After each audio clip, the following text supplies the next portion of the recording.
SMA Taman Rama Denpasar termasuk salah satu sekolah yang dinilai siap melaksanakan UN dengan sistem komputer atau CBT tahun 2016.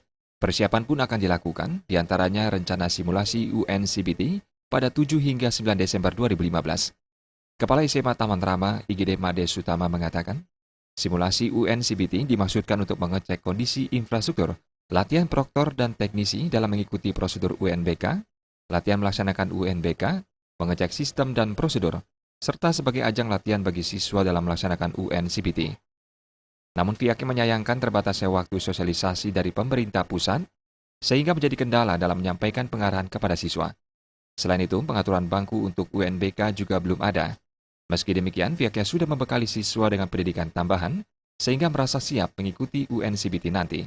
Ya, tentu karena jarak antara penunjukan dari pemerintah dengan pelaksanaan ini agak dekat, sehingga kan anak-anak ya sedikit, ya mereka perlu disiapkan secara mental. Jadi gimana pun saya sebagai kepala sekolah mereka tentu menyiapkan mereka sedini mungkin, kemudian merekondisi secara mental mereka supaya mereka siap. Ya, kita lakukan dengan tryout, ya. Kemudian kita berikan seperti pelajaran tambahan, ya. Karena kita rutin hari Selasa, Sabtu, yang Sabtu seharusnya sekolah libur, kita Sabtu masukkan anak-anak untuk menyiapkan itu. Sekolah Taman Rama memiliki 27 unit komputer untuk UN CBT. Rati Anggoro dan Angga Ratana, Bali TV.